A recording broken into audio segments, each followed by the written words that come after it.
Hello friends, news 24 पर आपका स्वागत है। मैं हूं मानक गुप्ता और मेरे साथ इस समय स्क्रीन पर आप 23 साल की ऐश्वर्या को देख रहे हैं।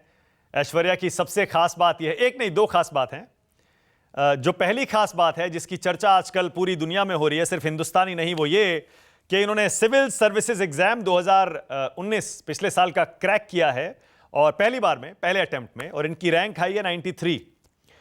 और दूसरी खास बात यह है कि ये मिस इंडिया फाइनलिस्ट रह चुकी है। इनको देखकर ही आपको अंदाजा हो गया होगा कि मॉडलिंग वर्ल्ड से आती हैं Aishwarya. So nice to talk to you Aishwarya, congratulations, बहुत बहुत बधाई। Thank you so much. Thank you so much.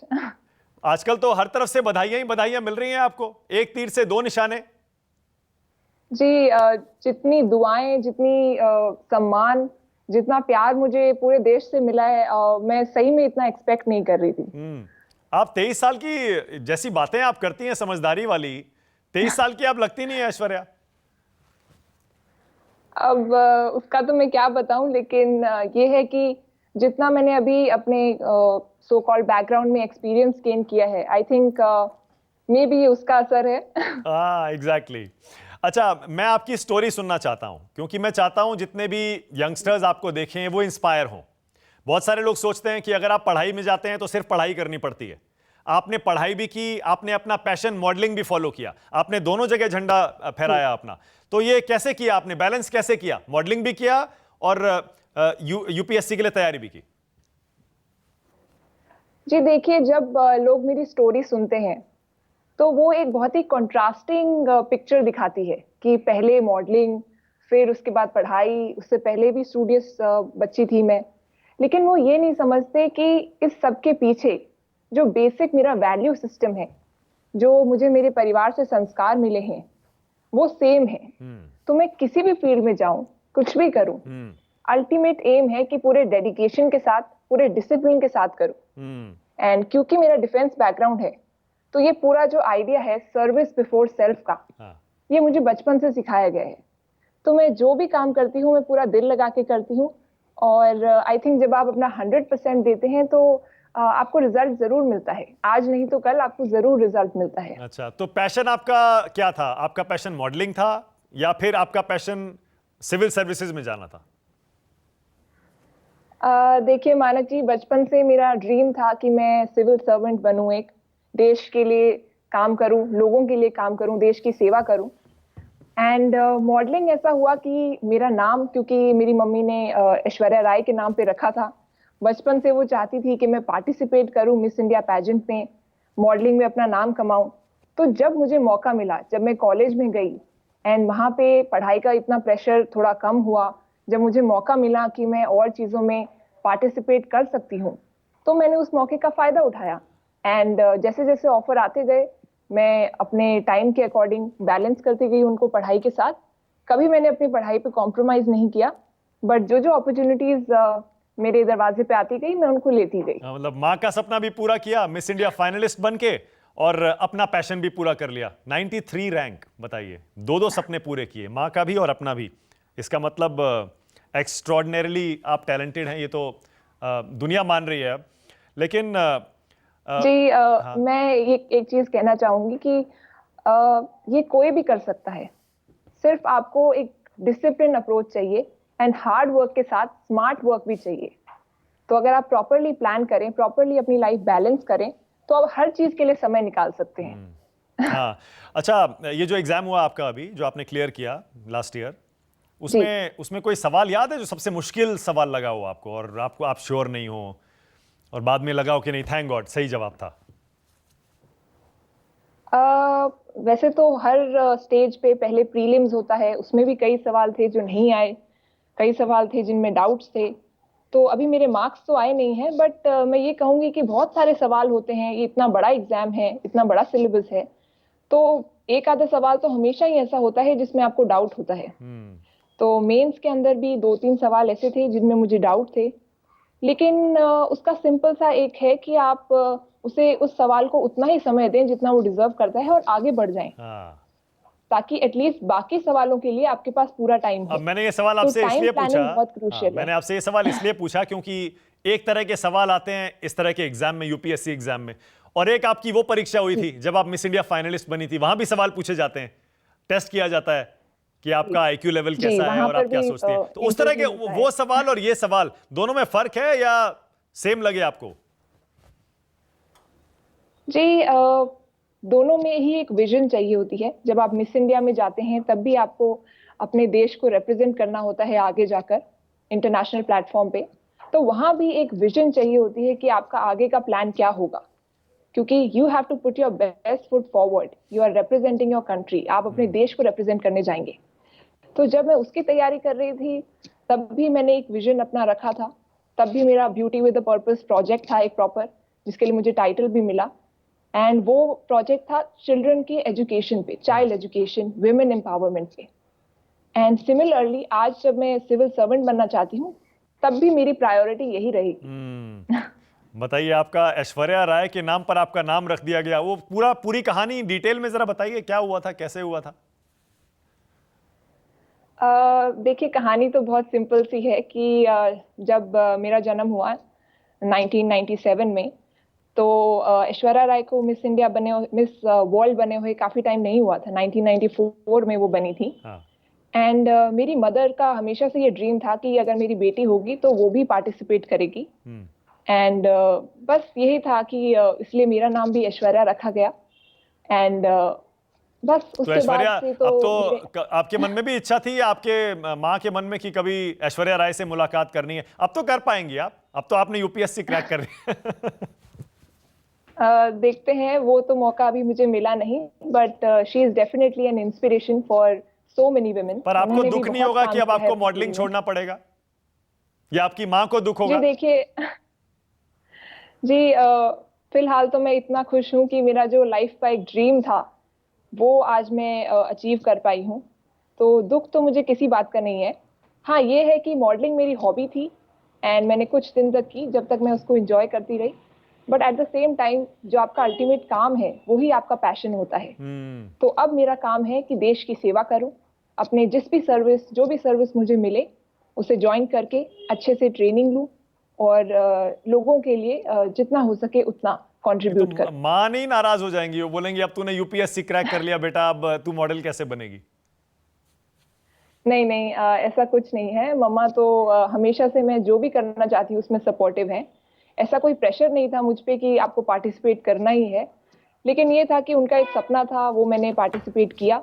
मैं जीत तो नहीं पाई, लेकिन ये है कि मॉडलिंग में मैंने अपना काफी नाम कमाया क्योंकि वहां पे मुझे लोगों ने नोटिस किया।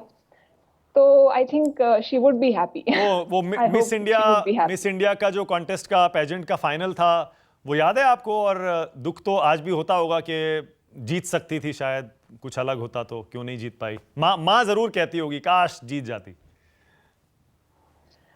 देखिए, पैजेंट में तो सिर्फ एक लड़की जीतती है, लेकिन ये जर्नी सभी लड़कियों के लिए बहुत ही ब्यूटीफुल होती है। 21 फाइनलिस्ट सिलेक्ट होती हैं और सबकी अपनी अपनी एक जर्नी होती है।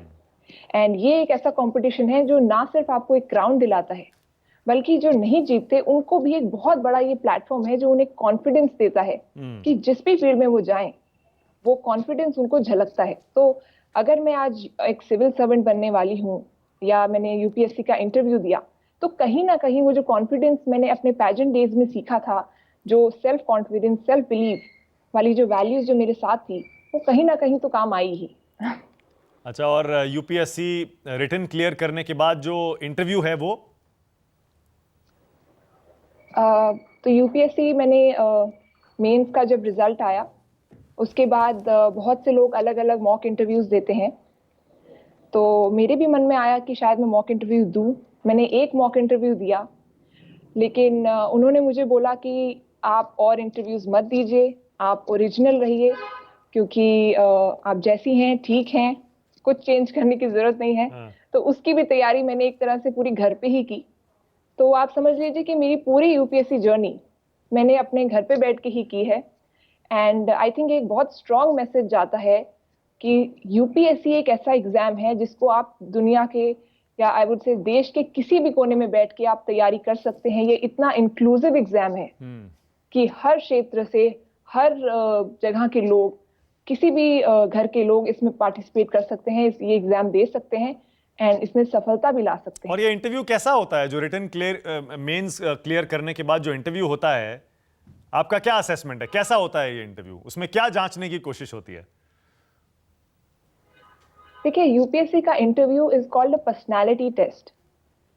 तो आपकी नॉलेज तो ऑलरेडी टेस्ट हो चुकी है, आपका प्रीलिम है, मेंस है, उसमें आपकी नॉलेज पूरी तरह से चेक हो चुकी है।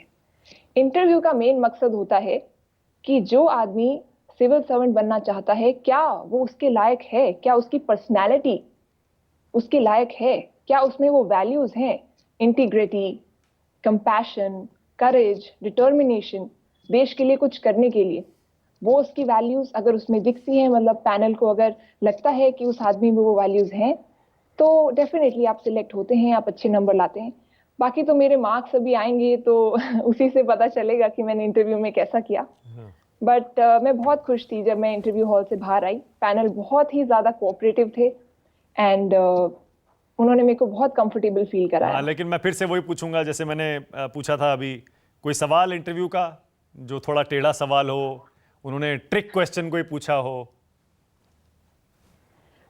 देखिए, कई सवाल मुझसे पूछे गए। मेरा बैकग्राउंड उन्हें बड़ा इंटरेस्टिंग लगा, लेकिन क्योंकि मैं हरियाणा से बिलोंग करती थी और मैंने मॉडलिंग का करियर एक कुछ दिनों के लिए मैंने किया था, तो उन्होंने मुझसे कई सवाल इस पे भी पूछे कि हरियाणा में तो जैसे खाप पंचायत और इन सब का माहौल होता है, तो आपके उस पे क्या विचार हैं।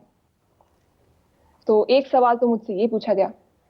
बाकी मेरे इकोनॉमिक्स बैकग्राउंड है, मैंने एसआरसीसी से इकोनॉमिक्स ऑनर्स की है, तो उससे मुझसे बहुत सवाल पूछे गए कि इंफ्रास्ट्रक्चर के लिए आपकी प्रायोरिटी क्या होगी, अगर आपको यूएस और इंडिया की ट्रेड डील करानी है तो आप किस किस चीज़ों को फोकस करेंगे।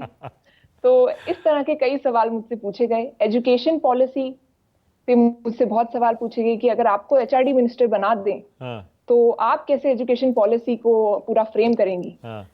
तो इस तरह के मुझसे सवाल पूछे गए जो कहीं ना कहीं मेरे बैकग्राउंड से रिलेटेड नहीं थे, क्योंकि मेरा मॉडलिंग का बैकग्राउंड था, ये तो उन्हें पता चल ही गया, लेकिन वो उसके बियॉन्ड देखना चाहते थे कि मेरी ओरिजिनल पर्सनालिटी क्या है। तो यूपीएससी इंटरव्यू में आपका किसी भी बैकग्राउंड से आप आए, मेडिकल, इंजीनियर या किसी भी बैकग्राउंड से, उनका अल्टीमेट एम ये है कि आगे आप किस तरह से इस इंस्टीट्यूशन में घुल मिल सकते हैं। अच्छा, ये मॉडलिंग की हॉबी तो समझ लीजिए अब आपकी चली गई, अब आपको दूसरी हॉबीज तलाशनी पड़ेंगी। तो और कोई हॉबीज हैं जिससे आप अपना एंटरटेनमेंट, मनोरंजन, टाइम पास कर पाएंगी? जी, हॉबीज तो मेरी बहुत सारी हैं, लेकिन एक पर्टिकुलर हॉबी जो मैं अभी सोच सकती हूँ वो ये है कि मैंने बचपन में कथक डांस सीखने की कोशिश की थी। 1-2 साल मैंने सीखा, फिर वो छूट गया बिकॉज मेरे फादर डिफेंस में हैं, हम लोग शिफ्ट करते रहते हैं।